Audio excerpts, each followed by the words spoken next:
Hello everyone, I hope आप सभी अच्छे होंगे।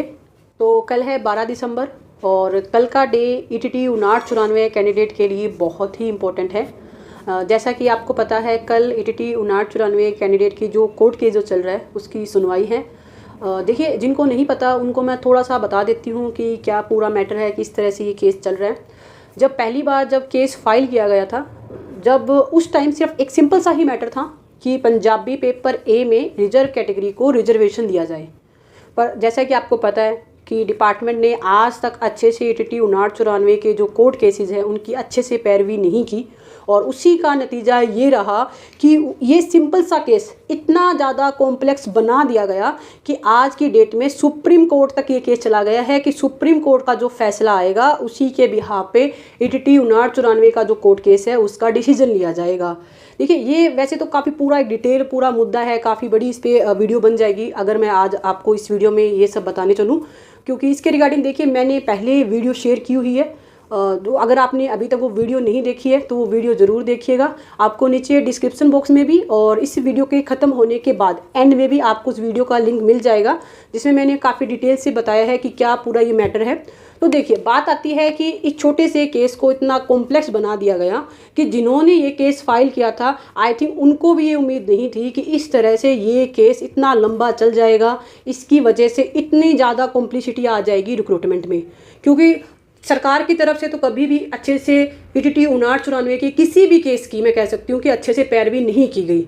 इससे पहले भी जो भी केस डिस्पोज ऑफ हुए हैं उसमें सिर्फ ईटीटी 5994 कैंडिडेट का ही एक अच्छा कंट्रीब्यूशन रहा है। सरकार की तरफ से जो रिस्पॉन्स आना चाहिए था वो नहीं आया।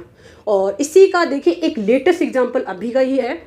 8 दिसंबर को ईटीटी 5994 की एक और जो कोर्ट केस था उसकी सुनवाई थी, और उसमें भी देखिए कोई भी सुनवाई नहीं हुई, सिर्फ आगे की डेट दी गई। और पहले तो ये था कि 1 महीने 1.5 महीने आगे की डेट दी जा रही थी, अब तो 4 से 5 महीने की डेट दी जा रही है। और आने वाले टाइम में अगर ऐसा ही चलता रहा तो सालों पे चली जाएगी बात। तो सोचने वाली बात है, क्या 5994 कैंडिडेट इस तरह से वेट करते रहेंगे कि सरकार कुछ सुध ले, डिपार्टमेंट अपनी तरफ से अच्छे से कुछ एक लेके आए प्रूफ, कुछ अच्छे से इस केस की पैरवी करे। जो एक रिस्पॉन्स आना चाहिए था वो अभी तक 5994 कैंडिडेट के लिए डिपार्टमेंट को हूँ चाहे गवर्नमेंट को हूँ उनकी तरफ से देखने को नहीं मिला। और इसी का नतीजा है कि एक छोटा सा केस इतना ज़्यादा कॉम्प्लेक्स बन गया है। पर फिर भी देखिए, हम उम्मीद लगा रहे हैं कि कल यानी कि 12 दिसंबर को सरकार अपनी तरफ से एक अच्छा पक्ष रखेगी, अच्छे से केस की पैरवी करेगी, और कहीं ना कहीं जो एक पूरी रिक्रूटमेंट जो अटकी हुई है एक कोर्ट केस की वजह से जो रुकी हुई है, जो कैंडिडेट को ज्वाइनिंग नहीं दी जा रही, वो कहीं ना कहीं आगे की प्रोसेस उसमें स्टार्ट होगी। तो देखिए, एक काफ़ी कैंडिडेट बोलते हैं कि 5994 की रिक्रूटमेंट पे अब सुप्रीम कोर्ट के डिसीजन आने से पहले कोई भी एक्शन नहीं लिया जा सकता। तो देखिए, आप खुद सोचिए, क्या कभी इंडिया में कभी भी किसी भी स्टेट में ऐसा हुआ है कि सिर्फ सुप्रीम कोर्ट की डिसीजन की वजह से ज्वाइनिंग ना दी जाए? इसका लेटेस्ट एग्जाम्पल मैं आपको बताती हूँ कि बिहार में रिक्रूटमेंट हुई और उसमें NIOS के कैंडिडेट को शामिल भी किया गया, इवन उन्हें ज्वाइनिंग भी दी गई है। और same case with the KVS में NIOS के कैंडिडेट को शामिल भी किया गया, उनके एग्ज़ाम भी हुए, इंटरव्यू भी हुआ और फाइनल रिजल्ट भी जारी किया गया। तो देखिए, ऐसा नहीं है कि सुप्रीम कोर्ट का फैसला आने से पहले रिक्रूटमेंट को आगे नहीं बढ़ाया जा सकता, बिल्कुल बढ़ाया जा सकता है। इवन बिहार में तो कैंडिडेट की ज्वाइनिंग भी हुई है, और अगर कुछ दिन बाद अगर सुप्रीम कोर्ट का डिसीजन आता तो KVS में भी जो NIOS के कैंडिडेट थे उनकी ज्वाइनिंग होती। तो ऐसा नहीं है कि सिर्फ सुप्रीम कोर्ट के फैसले के बाद ही रिक्रूटमेंट को आगे कैरी ऑन किया जा सकता है। सरकार चाहे तो अभी भी हाई कोर्ट से एक इंटरिम ऑर्डर ले सकती है कि जब तक सुप्रीम कोर्ट का फैसला ना आए तब तक ईटीटी 5994 की कैंडिडेट की जो ये पूरी रिक्रूटमेंट प्रोसेस है इसे आगे बढ़ाने की परमिशन दी जाए, एटलीस्ट कैंडिडेट को ज्वाइनिंग दी जाए। ताकि देखिए, जो भी सुप्रीम कोर्ट का डिसीजन आएगा वो तो सबको मानना पड़ेगा। ऐसा नहीं है कि कोई एक स्टेट गवर्नमेंट बोल दे कि हम नहीं मानेंगे, वो सब पे इम्प्लीमेंट होगा। बट एट लीस्ट जो 5994 कैंडिडेट को ज्वाइनिंग तो दी जाए। ज्वाइनिंग लेटर में आप मेंशन कर दीजिए कि जो भी सुप्रीम कोर्ट का फैसला आएगा वो फैसला इस रिक्रूटमेंट पे कम्प्लीटली इम्प्लीमेंट होगा।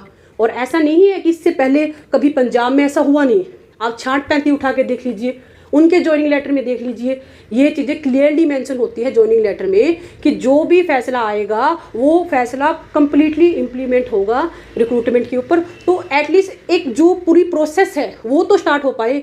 जैसे NIOS के लिए ही अगर बिहार गवर्नमेंट या फिर KVS अपना जो रिजल्ट है वो रोक के रखती, तो देखिए कितनी सी थोड़ी सी कैंडिडेट पे इस पर इफेक्ट पड़ना होता है। उसकी वजह से क्या हर एक कैंडिडेट को सफ़र करवाया जाए? कुछ ही कैंडिडेट होंगे जिनके ऊपर इफेक्ट रहेगा, जो भी सुप्रीम कोर्ट का डिसीजन आएगा, क्या उसके लिए सभी कैंडिडेट को सफ़र करवाना ये अच्छी बात है? कहाँ तक ये चीज़ जायज़ है? देखिए, पहले तो जब नोटिफिकेशन आना था या फिर कहे तो एक रिक्रूटमेंट जारी करवाने के लिए 59-94 जो कैंडिडेट थे, या फिर कहूँ तो ETT जो कैंडिडेट थे, उन्हें बहुत लंबा संघर्ष करना पड़ा। और उस टाइम सरकार ने कहा था कि हम इतनी अच्छी से पारदर्शिता से हम ये रिक्रूटमेंट कंप्लीट करेंगे ताकि कोई भी कोर्ट केसेस ना लगे, इस पर बड़े ही आराम से रिक्रूटमेंट हो जाए। तो उन्हीं की तो गलतियों का नतीजा ये है कि कोर्ट केसेस लगे।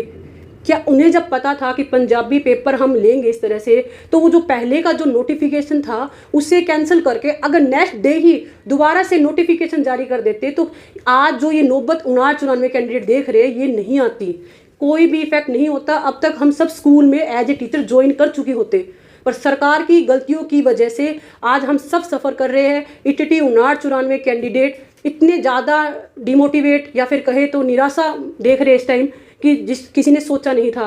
देखिए, सबसे पहले एग्ज़ाम पास किए, 1-2 नहीं बल्कि 3-3 एग्ज़ाम क्वालिफाई किए। उसके बाद सिर्फ डॉक्यूमेंट वेरिफिकेशन के लिए धरने करने पड़े। उसके बाद अब ज्वाइनिंग लेने के लिए धरना प्रदर्शन करना पड़ रहा है। उसके बाद भी आगे प्रोसेस चलती रहेगी। और तो और कोर्ट में केस लड़ने के लिए भी कैंडिडेट अपनी तरफ से प्राइवेट वकील हायर कर रहे हैं। लाखों रुपए फीस होती है एक वकील की, और अगर सब कुछ कैंडिडेट ही करेंगे तो सरकार क्या कर रही है? सरकार के सरकारी वकील क्या कर रहे हैं? अगर सब कुछ ETT 59-94 कैंडिडेट को ही करना है तो सरकार क्या कर रही है? अब तक क्यों नहीं रख रही अच्छे से पक्ष? सरकार क्यों नहीं कर रही कि 59-94 कैंडिडेट की रिक्रूटमेंट इतने टाइम से अटकी हुई है, इसे आगे बढ़ाया जाए?